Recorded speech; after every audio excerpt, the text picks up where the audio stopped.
Good afternoon.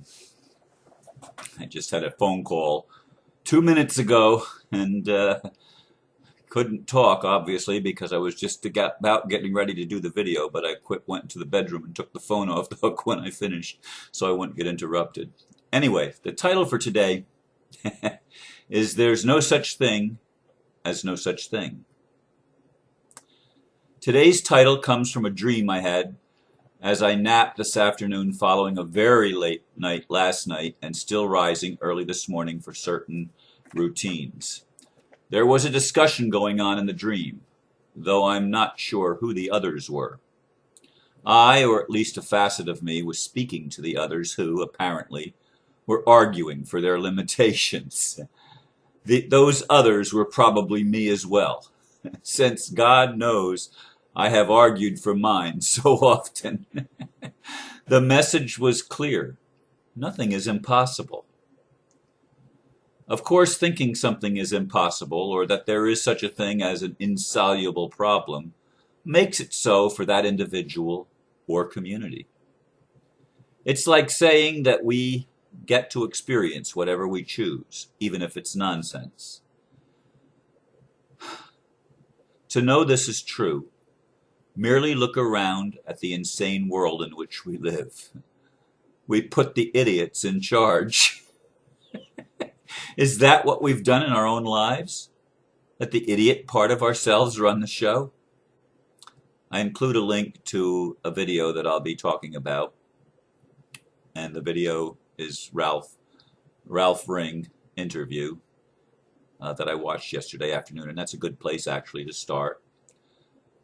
Yesterday I had decided in the late morning or early afternoon that I would accept the invitation that I'd been given some time ago to go last evening to speak to a local group. But I wasn't sure I was going to be able to say yes, so I contacted the individual that invited me and asked if the invitation still stood. And toward the end of the afternoon, I got a reply back, no, they had gone ahead and scheduled something else, which, okay, that clears that. But then someone sent me the Ralph Ring interview, and it was in a private email on Facebook. And I opened it, and I thought, well, I'm going to watch a little bit of it. It was 1 hour, and I don't usually watch, I don't have time most of the time to watch 1 hour videos, or at least I think I don't have time, because there's so many things there's always so many things that I can be doing, always. In any case, I could not stop watching the video, and it's one that I had to watch because the questions that he was answering were not spoken. They were only shown on the screen. So I had to actually watch so that I would understand what question he was answering. The answers were all audio, but the questions themselves were just pure video that had to be read. So I had to sit there and watch and listen to the entire video. Now, all that showed on the video portion was him speaking. But it filled me with such an awe of the potentialities that are within each of us, myself included, that there is nothing impossible. He talked about the team that he worked on using Tesla technology and building spaceships or UFOs of various sizes and transportation vehicles and free energy devices and other technologies that have not been accepted in our world because there's people that don't want them to be accepted. As I said, idiots run the thing. They don't want to advance. They want to make money and keep the bondage situation, keep the human slavery situation going. So J.P. Morgan didn't finance Tesla, even though he gave us free energy technology over 100 years ago now. But they financed Edison instead because Edison had made the decision that if I can't make money at it, I'm not going to work on it. His whole thing was he was a capitalist. Tesla was a humanitarian. Tesla was a true somebody that cared about people and wanted to do what was right for people, even if it didn't make him money. His objective was not money. But Ralph Ring talked about how they were working on some of these plans, and it made a difference what consciousness they were in. If they were in a consciousness to help people, the experiments worked. And if they weren't in a consciousness to help people, if all they were trying to do is either create a weapon or not tell the truth, or if they had some inferior motive, the oftentimes the experiments did not work because consciousness was the factor in which, or the factor that determined whether the experiment would work or not. And everything was possible. They could transport themselves instantly from point A to point B if they were in the right space. If they were in the right space, the elements would work with them and for them and cooperate because everything they discovered had consciousness. Everything. And that the universe is predisposed to honor the consciousness of love as opposed to the consciousness of control. And I don't know that I've ever used those two juxtapositioned with each other before, but I am right now. In any case, by the time I finished listening to that, I was filled with such an amazing amount of love. And I happened to go on my Facebook wall, the news feed, and my son had posted earlier in the day, and it was at the top of the news feed, his awards. So I shared that the awards that his band had just won. But I noticed that there was another post right under it, also by my son, that Elephant Gun was having some gigs yesterday. And I mean, this is after 6 o'clock in the evening, my time. And actually about approximately quarter after 6 that I'm noticing this. And their first gig was at 6 o'clock till 9 o'clock, and the second one was from 10 o'clock till 1:30. And I made a split decision. I'm going, and I was out of here in probably less than 10 minutes. I was out of the house, on the road to go to Cocoa Beach to hear Elephant Gun, my son's old band, play for the first time in over 6 months. And I went up there, and I was filled on the drive up. I was filled with such love. I mean, I was just. I mean, it felt like the cells in my body were dancing with excitement at what I had just listened to just a little bit before I left this Ralph Ring interview, because it made me realize what I've been being shown for a long period of time, that everything is conscious and that consciousness responds to consciousness and love responds to love. And I was in that energy even as I went to the thing and went to hear my son, and they were absolutely awesome. They started drawing crowd in, and I mean, they had the place. I mean, there were people all around listening to them with big smiles on their face, people dancing. You know, one lady came over and started talking with me, and then some more people came over and started talking with me, and I mean, it was just like people were being drawn out of the woodwork, having conversations with me, amazed at how good the band was. And again, they hadn't played together in over 6 months. But this was Elephant Gun, my son's old band, not the Brevard Busking Coalition that just won all the awards. And as soon as that was over, I headed on down to Indy Atlantic to the gig number 2 in the same night, and stayed. I was only going to stay for.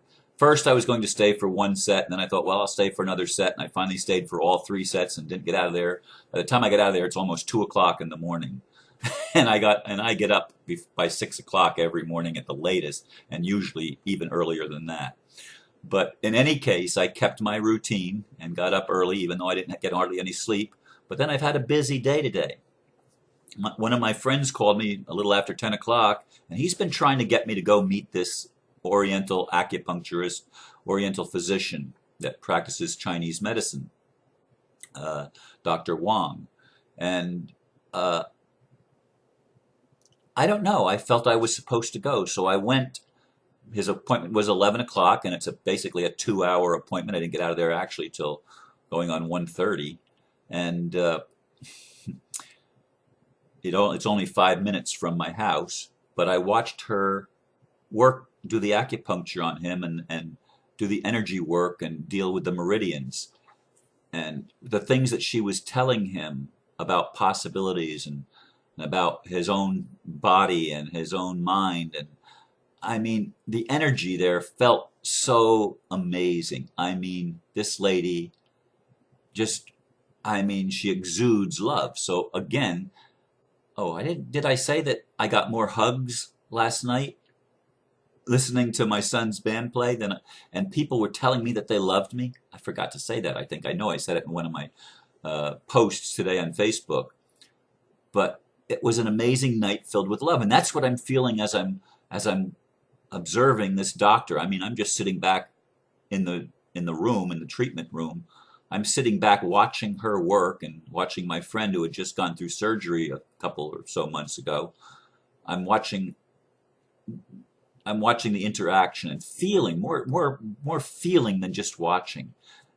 And there's such love and she's telling him that she's helping him align and she's speeding up the healing process. And I was feeling that that's exactly what she was doing. And he has raved about how he has felt after treatments with her before. And she doesn't advertise, it's all word of mouth.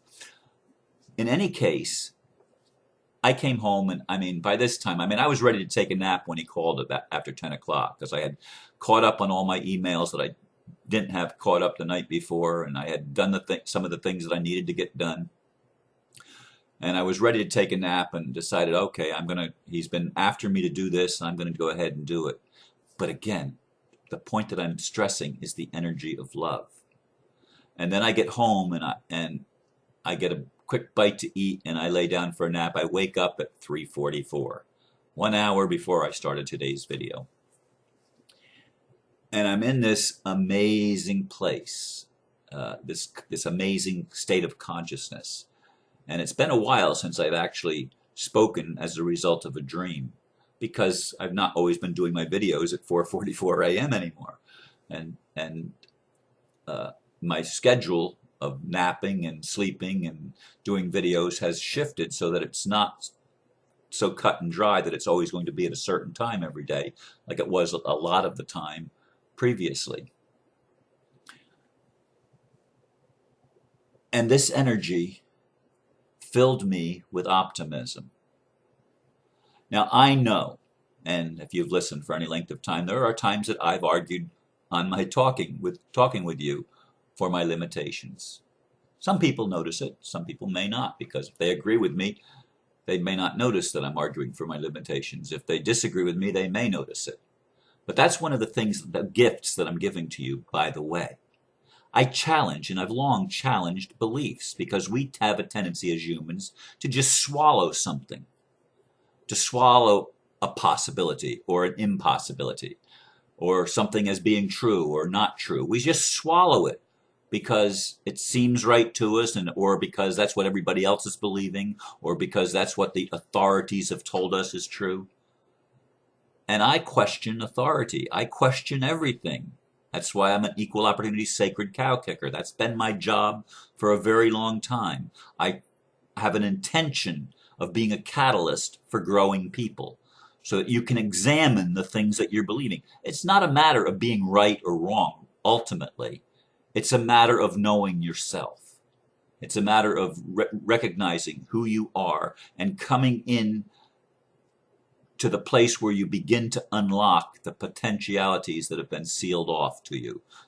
You unlock those doors and you open those doors and you go in. Indeed, everything is consciousness. That's what Ralph Ring was saying. Everything is consciousness, and consciousness responds to itself. Love responds to itself, but so does fear. Now, I'm not going to tell you that I have all the answers that I've been wrestling with in recent days and throughout my life. I'm not going to tell you that I have all the answers because I don't. But I'm feeling as if doors are opening inside of me. And I think that's what's been shown to me over the past approximately 24 hours. When I finally watched Ralph Ring, it was a little bit later than that, I think, than now.